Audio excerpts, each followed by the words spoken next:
வள்ளல் மலையமானின் மண்ணான விழுப்புரத்திற்கு வந்திருக்கிறேன்.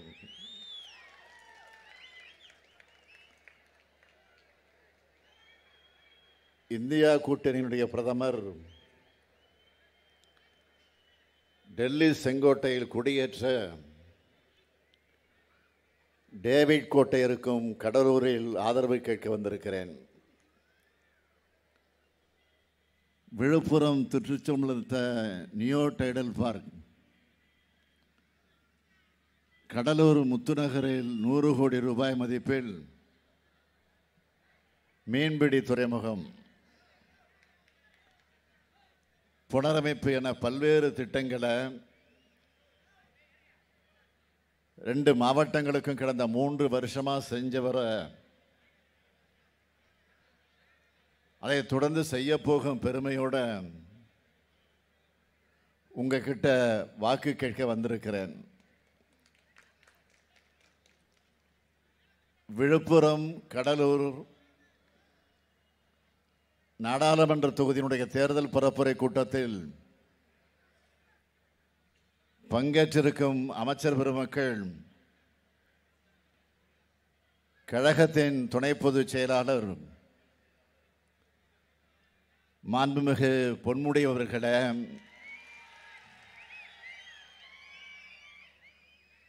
மாண்புமிகு ஏவா வேலுவர்களே, மாண்புமிகு எம்ஆர்கே பன்னீர்செல்வம் அவர்களே,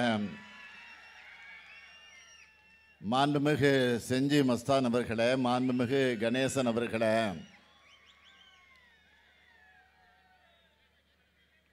மாவட்ட கழகத்தின் செயலாளர்கள் புகழேந்தி அவர்களே, உதயசூரியன் அவர்களே, சட்டமன்ற உறுப்பினர்கள் லட்சுமணன் அவர்களே, மணிகண்டன் அவர்களே, ராதாகிருஷ்ணன் அவர்களே, சபா ராஜேந்திரன் அவர்களே, ஐயப்பன் உள்ளிட்ட முன்னாள் இந்நாள் உறுப்பினர்களே, விழுப்புரம் நாடாளுமன்ற தொகுதியினுடைய வேட்பாளர் நம்முடைய அருமை சகோதரர் ரவிக்குமார் அவர்களே, கடலூர் நாடாளுமன்ற வேட்பாளர் அருமை சகோதரர் விஷ்ணு பிரசாத் அவர்களே, நாடாளுமன்ற உறுப்பினர் தம்பி கௌதம சிகாமணி அவர்களே,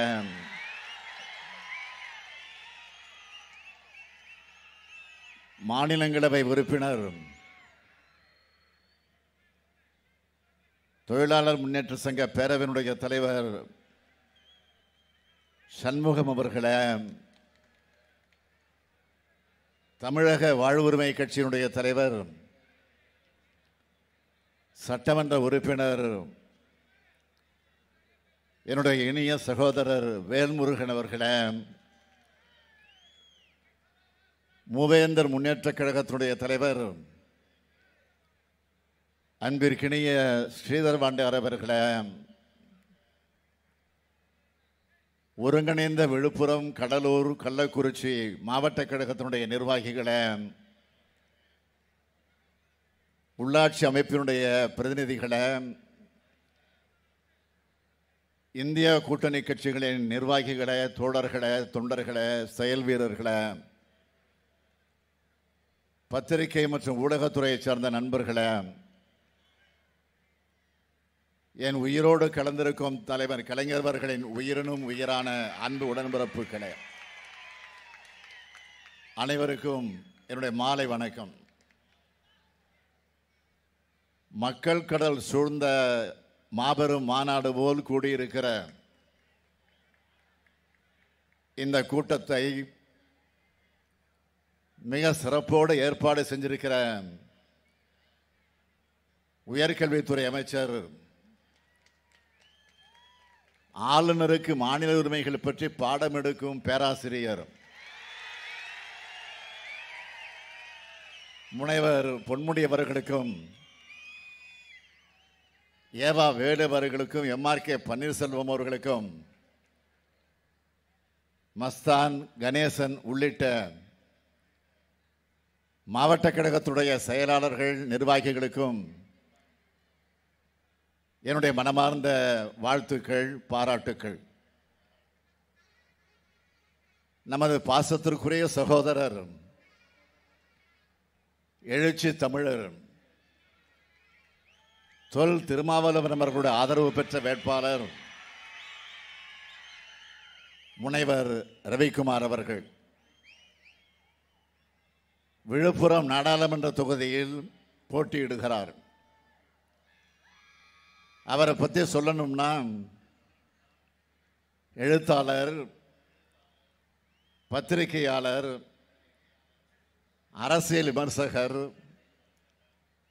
கவிஞர், களப்போராளி, மொழிபெயர்ப்பாளர் என பன்முக திறமை கொண்ட நாடாளுமன்ற உறுப்பினராக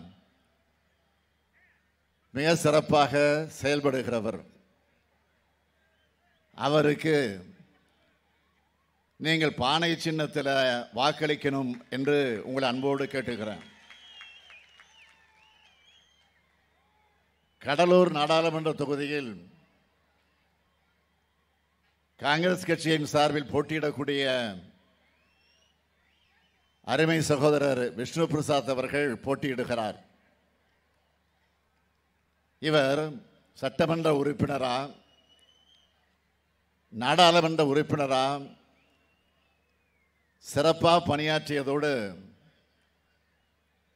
தன்னுடைய வாதங்களை தளங்களிலும் எல்லா தளங்களிலும் வலுவாக எடுத்து வைக்கக்கூடியவர். கடலூர் தொகுதி மக்கள் இவருக்கு கை சின்னத்தில் வாக்களிக்கணும்னு நான் அன்போடு கேட்டுக்கொள்கிறேன். இவங்க ரெண்டு பேரும் மீண்டும் நாடாளுமன்றத்தில் உங்களுடைய குரலாக ஒலிக்க, தமிழ்நாட்டோட குரலாக ஒலிக்க அதிக வாக்கு வித்தியாசத்தில் வெற்றி பெற வைக்கணும். வெற்றி பெற வைக்க தயாராகிட்டீங்களா? நீங்க வாக்களிக்கிறது மட்டும் இல்லை, இந்த ஸ்டாலினின் தூதுவனா உங்கள் பகுதியில் இருக்கும் மக்கள்கிட்டையும் வாக்கு கேட்கணும். கேட்பீங்களா? அப்புறம் என்ன, வெற்றி உறுதி. வேட்பாளர்கள் இப்போ உட்காரலாம், உறுதியாயிடுச்சு. நான் பங்கேற்கும் அனைத்து கூட்டங்களிலும் சொல்கிறேன், இந்த தேர்தல் 2வது விடுதலை போராட்டம். ஏன்னா இன்னைக்கு நாடு மிகப்பெரிய ஆபத்தில் சிக்கி இருக்கு. பிற்படுத்தப்பட்ட, மிகவும் பிற்படுத்தப்பட்ட பட்டியலின பழங்குடியின சிறுபான்மையினர் இடஒதுக்கீட்டுக்கு ஆபத்து வந்திருக்கு. ஆபத்துனா எப்படிப்பட்ட ஆபத்து? உதாரணத்துக்கு 2 மட்டும் சொல்றேன். நாட்டை நிர்வகிக்கும் ஒன்றிய அரசு செயலாளர்கள்ல 3% கூட பிற்படுத்தப்பட்ட சமுதாய மக்கள் இல்லை. அதே போல ஒன்றிய அரசோட உயர்கல்வி நிறுவனங்கள்ல இருக்கிற பேராசிரியர், உதவி பேராசிரியர் போன்ற பணிகள்ல இப்பவும் இதர பிற்படுத்தப்பட்ட சமூகங்களையும் பட்டியலின பழங்குடி சமூகங்களையும் சேர்ந்தவங்க இடஒதுக்கீடு முறையில் தேர்வாகிறது இல்லை. இதை பற்றி எதிரில் கூடியிருக்கக்கூடிய நீங்க சிந்திச்சாகணும். உங்களில் பலரும் இப்ப படிச்சிருப்பீங்க. ஆனா உங்க அப்பா அம்மா, அவங்களோட அப்பா அம்மாவை பற்றி யோசிச்சு பாருங்க. எதிர்காலத்தில் உங்க குழந்தைங்க படிக்க வேணாமா? நல்ல வேலைக்கு போக வேணாமா? கடந்த 2-3 தலைமுறையாக தான் நாம் படித்து முன்னேறி வரோம். நல்ல மரியாதையான வேலைகளுக்கு வந்திருக்கிறோம். இதுக்கு என்ன காரணம்? நாம் போராடி பெற்ற இடஒதுக்கீடும் சமூக நீதியும் தான். இன்னமும் நமக்கான பிரதிநிதித்துவமான சரியான முழுமையாக கிடைக்கல. அதுக்கு யார் காரணம்? பாஜக. இடஒதுக்கீட்டுக்கு ஆபத்து உண்டாக்குறாங்க. ஏன்? ஒவ்வொரு முறையும் இடஒதுக்கீடு எங்கள் உரிமைன்னு போராட வேண்டியிருக்கு. ஏன்? ஏன்னா இடஒதுக்கீட்டுக்கும் சமூக நீதிக்கும் முற்றிலும் எதிரான கட்சி பாஜக. பாஜக மீண்டும் ஒரு முறை ஆட்சிக்கு வந்தால் இந்தியாவில் இடஒதுக்கீடு முறை இருக்காது. சமூக நீதிக்கு சவக்குழி தோண்டிடுவாங்க.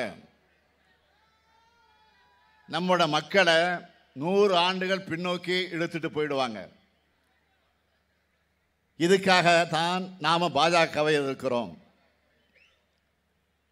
இடஒதுக்கீடு கிடைக்க நாம ஆண்டாண்டு காலமாக தொடர்ந்து போராடுகிறோம். திமுக ஆட்சி என்பது சாமானிய மக்களுக்கான ஆட்சி தான்.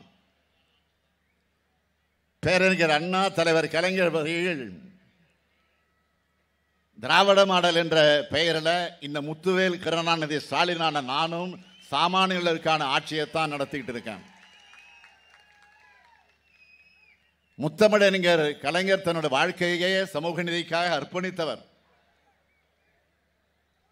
அவர் முதல் 2 முறை முதலமைச்சராக பொறுப்பேற்ற போதுதான்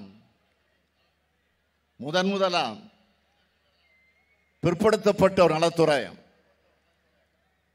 ஆதி திராவிட நலத்துறை என்று தனித்தனியா புதிய துறைகளை ஒடுக்கப்பட்ட மக்கள் பயனடைய உருவாக்கினார். பிற்படுத்தப்பட்டோர் நலனுக்காக சட்டநாதன் ஆணையத்தை அமைச்சார். பிற்படுத்தப்பட்டோர் 25 விழுக்காடு இடஒதுக்கீட்டை 31 விழுக்காட்டாக உயர்த்தினார். ஆதி திராவிட சமுதாயத்துக்கான 16 விழுக்காடு இடஒதுக்கீட்டை 18 விழுக்காடாக வழங்கினார். 3வது முறை முதலமைச்சராக இருக்கும்போதுதான் மிகவும் பிற்படுத்தப்பட்ட சமுதாயங்களுக்கு 20 விழுக்காடு ஒதுக்கீடும், பழங்குடியின மக்களுக்கு 1 விழுக்காடு இடஒதுக்கீடு வழங்கி இப்போ தமிழ்நாட்டில் 69 விழுக்காடு இடஒதுக்கீடு இருக்க காரணமாக இருப்பவர் நம்முடைய தலைவர் கலைஞர் தான். இங்க மட்டுமல்ல, மண்டல் கமிஷன் மூலம் ஒன்றியத்தில் இடஒதுக்கீடு வழங்கவும் காரணமானார். இப்படி ஒடுக்கப்பட்ட மக்கள் வாழ்வில் ஒளியேற்றி ஒட்டுமொத்த நாட்டுக்கே சமூக நீதி பாதையை காட்டியவர் தான் நம்முடைய தலைவர் கலைஞர் அவர்கள். அந்த பாதையில நாடு தொடர்ந்து நடைபோடணும் தான் திராவிட முன்னேற்ற கழக முன்னெடுப்புல அகில இந்திய அளவில் சமூக நீதி மேல உண்மையான அக்கறை உள்ள இயக்கங்கள், அரசியல் கட்சிகளை இணைச்சு அகில இந்திய சமூக நீதி கூட்டமைப்பை உருவாக்கணும். அந்த கூட்டமைப்பு மூலமாக கூட்டங்களை நடத்தி சமூக நீதிக்காக இந்தியா முழுவதும் உரக்க பேசணும். மற்ற இயக்கங்களையும் பேச வச்சோம். இப்போ நம்மோட முழக்கம் தேசிய இயக்கங்கள்ல எதிரொலிக்க தொடங்கி இருக்கு. நம்முடைய கோரிக்கையை ஏற்று காங்கிரஸ் கட்சி வெளியிட்டு இருக்கக்கூடிய தேர்தல் அறிக்கையில் அருமை சகோதரர் ராகுல் காந்தி என்ன அறிவிச்சிருக்கிறார்? இந்தியா கூட்டணி ஆட்சி அமைஞ்சதும் நாடு முழுவதும் சமூக பொருளாதார சாதி வாரியான கணக்கெடுப்பு நடத்தப்படும். ஒன்றியத்தில் இடஒதுக்கீடு உச்சவரம்ப 50% என்பதை உயர்த்த சட்ட திருத்தம் செய்யப்படும். எஸ்சி, எஸ்டி, ஓபிசி பிரிவினருக்கான காலி பணியிடங்கள் ஓராண்டிற்குள் நிரப்பப்படும். எஸ்சி, எஸ்டி, ஓபிசி மாணவர்களுக்கான கல்வி உதவித்தொகை 2 மடங்கு ஆக்கப்படும் அறிவித்திருக்கிறார். காங்கிரஸ் கட்சி வெளியிட்டிருக்கிற தேர்தல் அறிக்கை நம்ம நாட்டை படுகொலையில் தள்ளிய பாஜகவிடமிருந்து மீட்கும் தேர்தல் அறிக்கை. 100 ஆண்டுகள் பின்னோக்கி எடுத்து செல்ல பாஜக தீட்டி இருக்கக்கூடிய திட்டங்களுக்கு தடை போடுகிற தேர்தல் அறிக்கை. இந்தியா முன்னேற்ற பாதையில் கொண்டு போய் மீண்டும் வளர்ச்சி ஏற்படுத்தி இருக்கிற தேர்தல் அறிக்கை. பாஜக இது மாதிரி வாக்குறுதி கொடுத்திருக்கா? அதனாலதான் நான் உங்களை சந்திக்கும் போதெல்லாம் இது மிக மிக முக்கியமான தேர்தல்னு சொல்லிக்கிட்டு வரேன். இந்திய ஜனநாயகத்தை மீட்கிற தேர்தல், சர்வாதிகாரத்தை விரட்டியடிக்கிற தேர்தல், சமத்துவம், சகோதரத்துவம், மதநலனிக்கம், நம்மோட உயிர் மூச்சான சமூக நீதி கொள்கை ஆகியவற்றை பாதுகாக்க வேண்டிய தேர்தல். சமூக நீதி நிலைநாட்ட போராடும் நமக்கும் சமூக நீதி இழைத்து வரும் பாஜக கூட்டணிக்கும் நடக்கும் தேர்தல். மொத்தத்தில் இந்தியாவை பாதுகாக்க இந்தியா கூட்டணி உறுதியாக வெற்றி பெற செய்ய வேண்டிய தேர்தல்.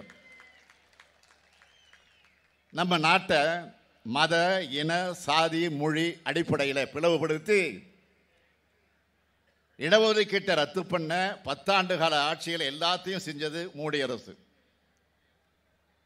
தமிழ்நாட்டுக்கு ஒரு சிறப்பு திட்டத்தை கூட கொடுக்காம வஞ்சித்தது மோடி அரசு. சாதிவாரி கணக்கு கூடாதுன்னு சொல்ற கட்சி பாஜக. அந்த கட்சிக்கு பல்லக்கு தூக்குறது யாரு? பெருமதிப்பிற்குரிய ஐயா ராமதாஸ் அவர்கள். தன்னுடைய உயிர்னு அவர் சொல்லிக்கிற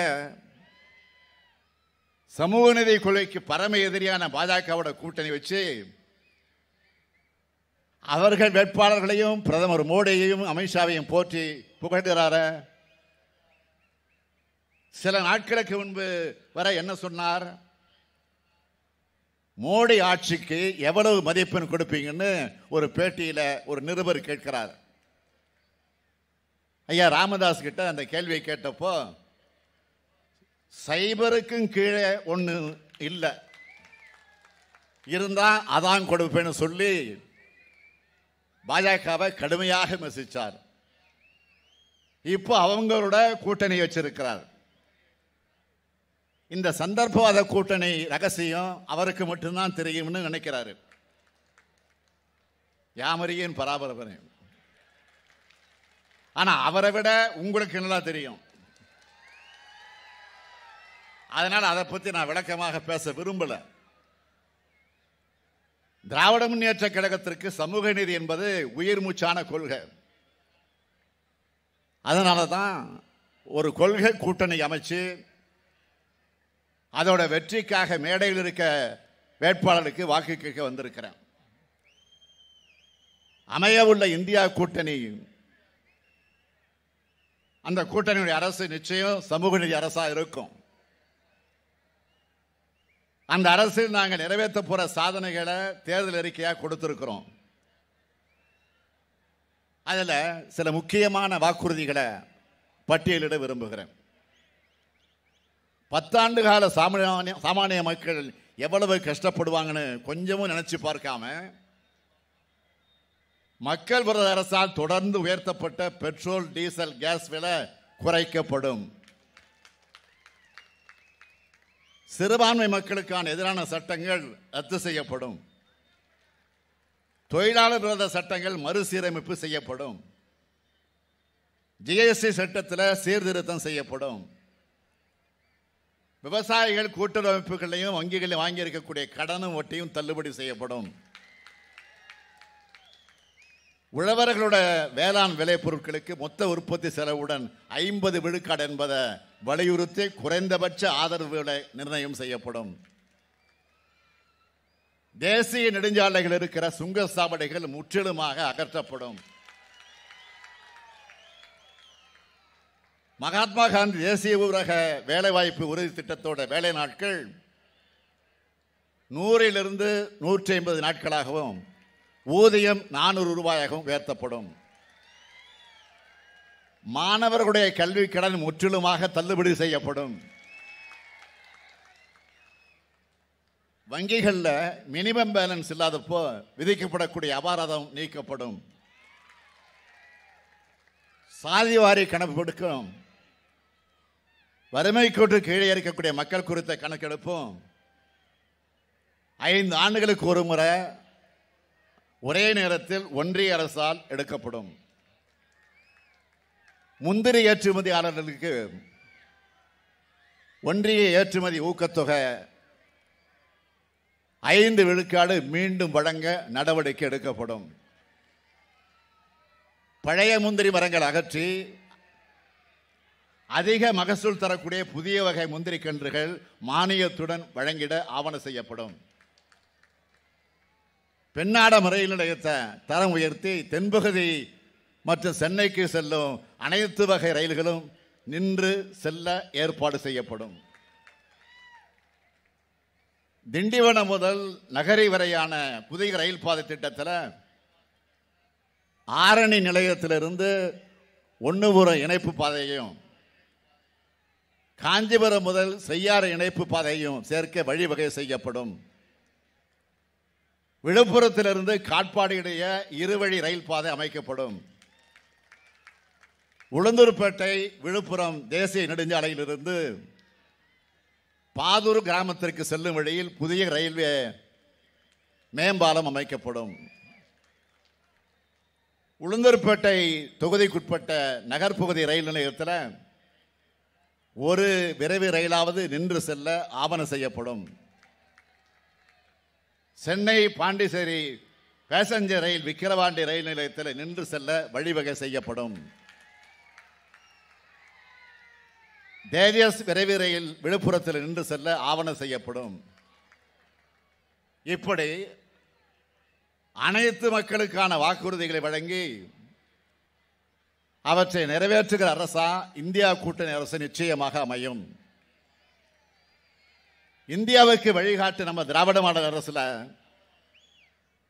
பல்வேறு சாதனைகளை செஞ்சுக்கிட்டு இருக்கோம். தந்தை பெரியார் பிறந்த நாள்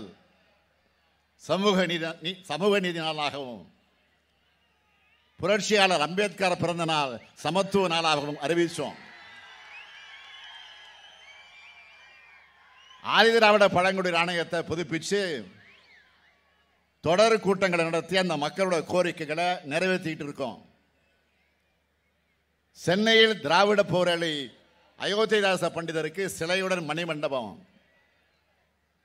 அவர் பெயரிலான அயோத்திதாச பண்டிதர் மேம்பாட்டு குடியிருப்பு திட்டத்திற்கு 1000 கோடி ரூபாய் ஒதுக்கீடு. இதே விழுப்புரத்தில் இருக்கிற கோடுவாரி சமத்துவபுரத்தை ஒரு ஆதிதிராவிட சகோதரியின் கைகளால் தான் திறந்து வச்சேன். பட்டியலின மற்றும் பழங்குடியின மக்களுக்காக ஒதுக்கப்படும் நிதி வளர்ச்சி திட்டங்களுக்கு முறையா செலவழிக்கப்படுகிறதை கண்காணிக்க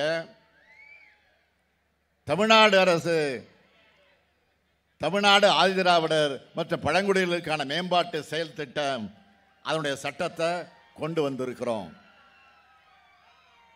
இப்படி ஆதிதிராவிடர் மக்கள் பழங்குடியின மக்கள் கல்வி, பொருளாதார மற்றும் சமூக நிலைகளை உயர்த்த அனைத்து முயற்சிகளையும் இந்த அரசு கவனத்தோடு மேற்கொண்டு வருகிறது. இந்த நேரத்தில் இன்னொரு முக்கியமான சம்பவத்தை நினைவூட்ட விரும்புகிறேன்.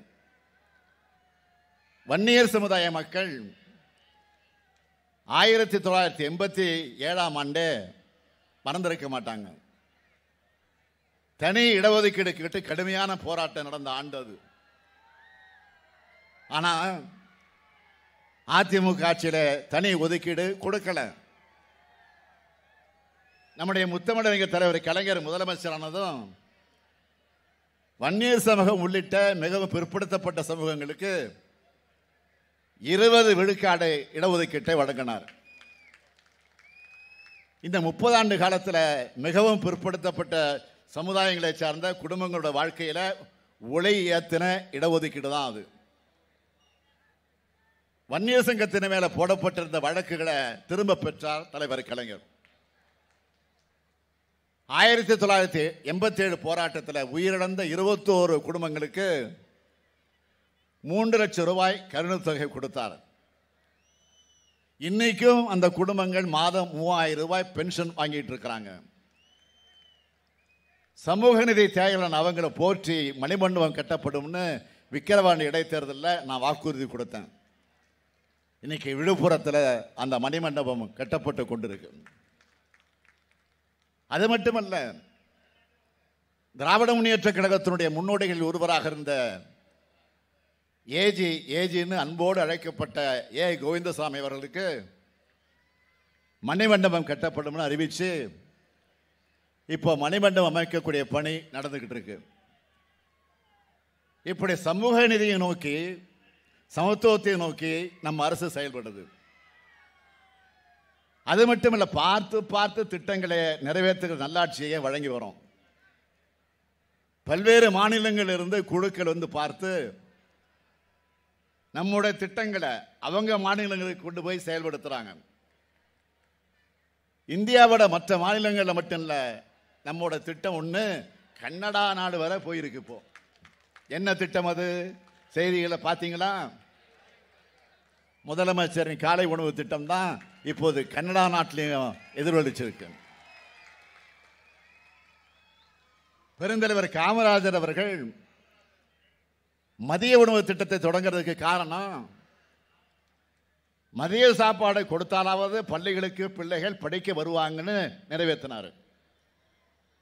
நானும் ஒரு பள்ளியில் அரசு நிகழ்ச்சிக்கு செல்லும்போது யதார்த்தமா ஒரு மாணவனை கூப்பிட்டு சாப்பிட்டியா தம்பி அப்படின்னு கேட்டேன். அப்போ அந்த தம்பி சொல்லிச்சு, அப்பா அம்மா வேலைக்கு போகிறதுனால டிஃபன் செய்யலன்னு சொல்லிச்சு, அதனால் சாப்பிடலன்னு. உடனே அதிகாரிகள் அழைத்து எவ்வளவு நிதி நெருக்கடி இருந்தாலும் பரவாயில்லை, நம்ம குழந்தைங்க நல்லா சாப்பிட்டு நல்லா படிக்க காலை உணவு திட்டம் கொண்டு வரணும்னு ஃபைல் தயார் பண்ணுங்கன்னு சொல்லி இந்த ஸ்டாலின் போட்ட கையெழுத்தால் தான் தமிழ்நாடு முழுக்க தினமும் 16 லட்சம் குழந்தைகள் காலை உணவு திட்டத்தில் சாப்பிட்றாங்க. அது மட்டுமல்ல, நம்ம ஆட்சிக்கு வந்ததிலிருந்து தினமும் லட்சக்கணக்கான மகளிர் மகிழ்ச்சியா நாங்க ஸ்டாலின் ஐயா பஸ்ல இலவசமா பயணம் பண்றோம்னு சொல்லக்கூடிய விடியல் பயணம் திட்டம். ஏழ்மையான சூழல் அரசு பள்ளியில் படிச்சு கல்லூரிக்கு வரும் என்னோட 4,81,075 மகள்களுக்கு 1000 ரூபாய் தரும் புதுமை பெண் திட்டம். வெளியூர்ல வேலைக்கு செல்லக்கூடிய மகளிர் பாதுகாப்பா தங்குறதுக்கு தோழியர் விடுதி. மாணவர்களுக்கும் மாதம் மாதம் 1000 ரூபாய் வழங்க போகக்கூடிய தமிழ் புதல்வன் திட்டம் விரைவில் தொடங்க போறோம். இளைஞர்களுக்கு திறன் பயிற்சி வழங்கி வேலை வாய்ப்பு பெற்று தரக்கூடிய நான் முதல்வன் திட்டம். இப்படி பள்ளி குழந்தைகள் முதல் கல்லூரிக்கு செல்லக்கூடிய மாணவிகள் வர பயன்பெறும் ஏராளமான திட்டங்களை நிறைவேற்றிட்டு வரோம். 2 நாளைக்கு முன்னாடி ஒரு வீடியோ பார்த்தேன். திமுகவுக்கு ஆதரவா வாக்கு சேகரிக்கிற நம்முடைய உடன்பிறப்பு ஒருத்தர் பிரச்சாரத்தில் மாதம் மாதம் உரிமை தொகை வழங்குறதை பற்றி கேட்டிருக்காரு. அதுக்கு அந்த சகோதரி சொல்றாங்க,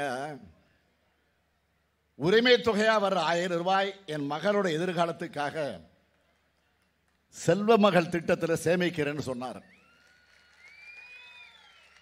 இப்படி தமிழ்நாடு முழுக்க 1,15 லட்சம் சகோதரிகள் உரிமையோடவும் பாசத்தோடவும் எங்க அண்ணன் ஸ்டாலின் கொடுக்கிற தாய் வீட்டு சீர்னு இருக்குன்னு சொல்றாங்க.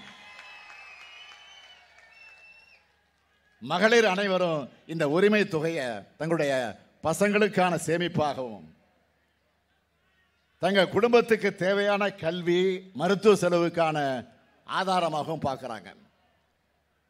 இன்னும் சொல்லணும்னா, நம்ம சகோதரிகள்கிட்ட சென்று சேரும் உரிமை தொகை நம்மளோட கிராமப்புற பொருளாதாரம் வளர உதவிகரமாக இருக்கு. பல்வேறு பொருளாதார அறிஞர்கள் ஆய்வுகள் மூலமாக இதை சொல்றாங்க. ஒரு கிராமத்தில் 500 பெண்களுக்கு 1000 ரூபாய் வருதுன்னா அந்த ஊருக்குள்ள 5 லட்சம் ரூபாய் வருதுன்னு பொருள். இதன் மூலமாக அந்த கிராமத்தில் பணப்புழக்கம் அதிகமாகுது, கிராம பொருளாதாரமும் வளருது. ஒரு வரையில் சொல்லணும்னா கலைஞர் மகளிர் உரிமை திட்டம் மகளிர் வாழ்வில் மட்டும் இல்லை, கிராமப்புற பொருளாதாரத்தையும் ஒரு மிகப்பெரிய புரட்சி. இப்படிப்பட்ட புரட்சிகளால் கோடிக்கணக்கான தாய்மார்கள் முகத்தில் புன்னகையையும் கோடிக்கணக்கான தமிழ்நாட்டு குடும்பங்களில் மகிழ்ச்சியை ஏற்படுத்துகிற திட்டங்களை செயல்படுத்திக்கிட்டு இருக்கோம்னு நெஞ்ச நிமிர்த்தி பெருமையோடு தெம்போடு துணிவோடு நான் உங்களிடத்தில் சொல்றேன். ஆனால் நம்ம ஆட்சியை குறை சொல்லி ஒருத்தர் பேசிக்கிட்டு இருக்காரு. அவருக்கு ஊரில் வச்ச பேரு பாதம் தாங்கி பழனிசாமி, பச்சை பொய் பழனிசாமி, பச்சை துரோகம் பழனிசாமி.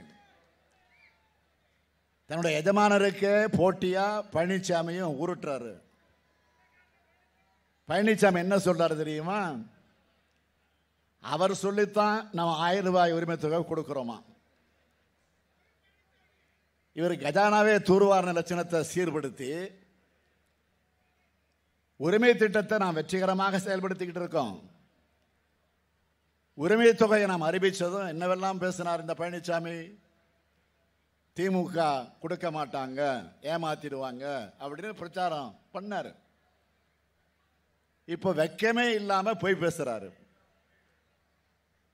பழனிசாமி பேசுறதை பார்த்தா ஒரு படத்துல கவுண்டமணி சொல்வாரு, உங்களுக்கு ஞாபகம் இருக்குன்னு நினைக்கிறேன், ஒரு மனுஷன் போய் பேசலாம் ஆனா ஏக்கர் கணக்கில் பேசக்கூடாதுன்னு.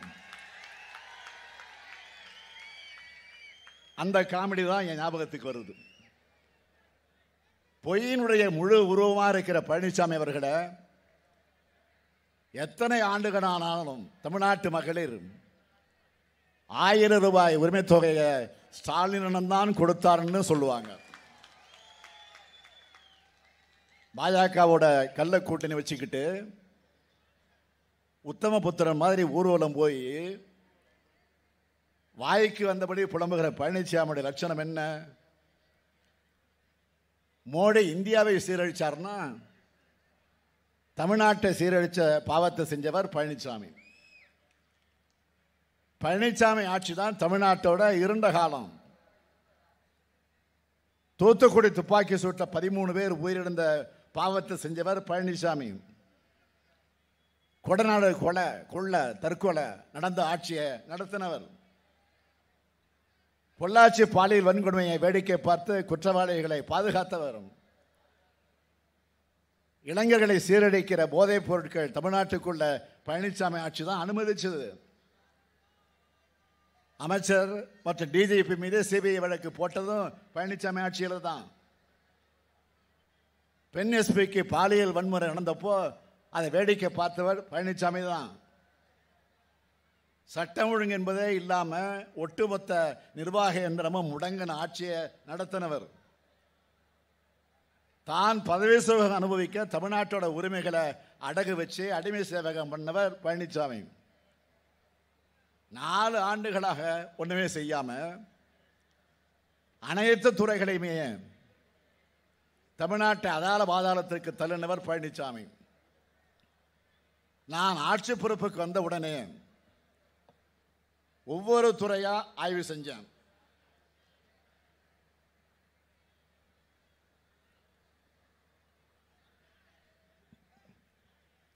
அந்த கோப்புகளை பார்த்த பிறகுதான் தெரிஞ்சது, அறிவிப்புகளை வெளியிட்டதோட சரி, பல அறிவிப்புகளான அரசாணை கூட போடாம அம்போன்னு விட்டுட்டு போயிருந்தார் பழனிசாமி.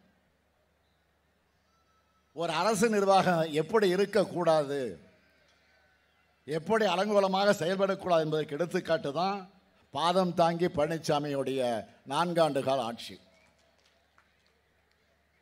அதிமுக ஆட்சியில் சீரழிந்த நிர்வாகத்தை சீர்திருத்த பல அவசர நடவடிக்கைகளை எடுக்க வேண்டியதாச்சு. கோட்டையில் இருந்து மட்டும் ஆய்வு கூட்டங்களை அங்கே நடத்தினா போதாதுன்னு ஒவ்வொரு மாவட்டமா ஆய்வு பண்ணணும் முடிவு பண்ண.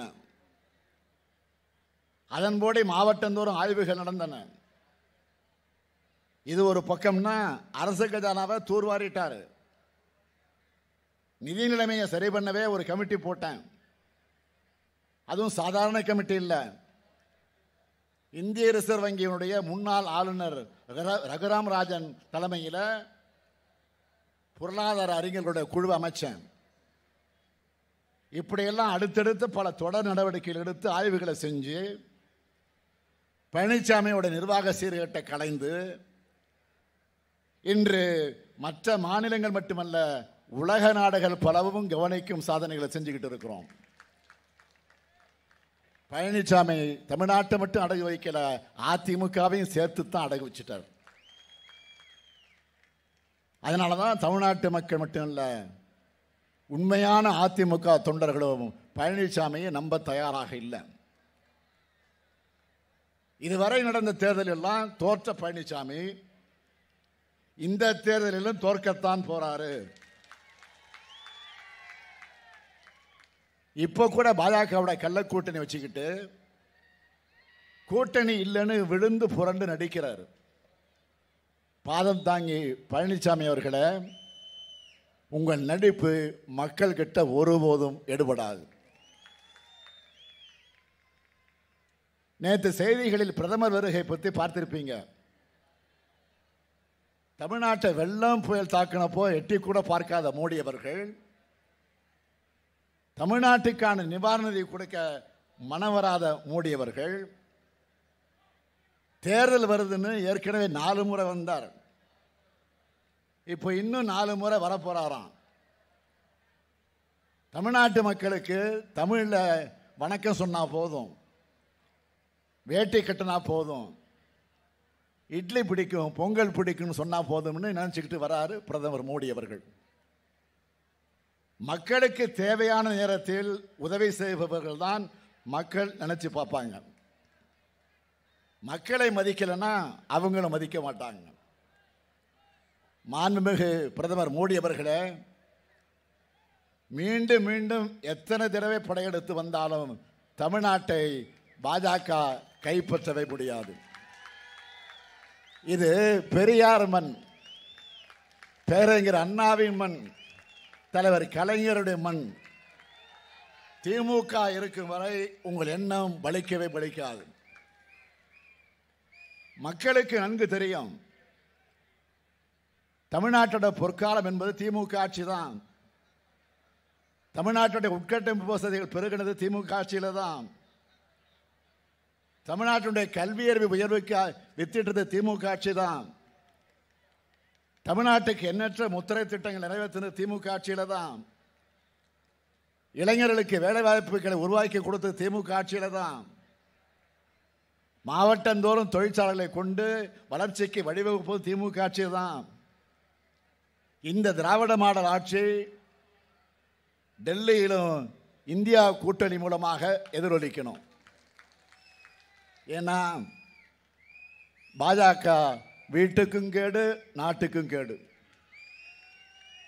சமீபத்தில் மரியாதைக்குரிய சிதம்பரம் அவர்கள் ஒரு தொலைக்காட்சி அளித்த பேட்டியை பார்த்தேன், நீங்களும் பார்த்துருப்பீங்கன்னு நினைக்கிறேன். பாஜகவுக்கு ஏன் வாக்களிக்க கூடாதுன்னு அவர் சொன்ன கருத்துக்களை வழிமொழிஞ்சு நான் கூடுதலாக உங்களுக்கு சொல்ல விரும்புவது, பாரதிய ஜனதா கட்சிக்கு வாக்களிச்சா நாடெங்கும் மதவெறி ஊட்டப்பட்டு எங்க பார்த்தாலும் மத கலவரம் என்ற நிலைமை உருவாகும். மக்களை பிளவுபடுத்தி வேற்றுமைகளும் அடைவைத்தனமும் நிறைந்த சமூகத்தை மீண்டும் உருவாக்க அரசியல் சட்டத்தை மாற்றுவாங்க. படிக்கிறதுனால தான் இவங்க உரிமைகளை கேட்கிறாங்கன்னு கல்வியை நம்ம கிட்ட இருந்து பறிப்பாங்க. மக்களை சிந்திக்க விடாம தடுக்க வரலாற்றையே பொய்களால மாற்றி எழுதுவாங்க. மாநிலங்களோட உரிமைகளை பறித்து மாநிலங்களெல்லாம் நகராட்சிகள் மாதிரி நடத்துவாங்க. மாநிலங்களில் இருக்கக்கூடிய மக்கள் சின்ன பிரச்சனைக்கு கூட ஒன்றிய அரசு எதிர்பார்த்து நிற்கக்கூடிய நிலைமை உருவாகிவிடும். மாநில மக்களால் தேர்ந்தெடுக்கப்பட்ட அரசுகள் ஆளுநர்கள் மூலமாக செயல்பட விடாமல் தடுத்து போட்டி அரசாங்கம் நடத்துவாங்க. சொந்தங்கள் மாதிரி வாழ்கிற இஸ்லாமிய கிறிஸ்துவர்கள் இரண்டாந்தர குடிமக்களாக மாற்றி அவங்களுக்கு எதிராக வெறுப்பை விதைப்பாங்க.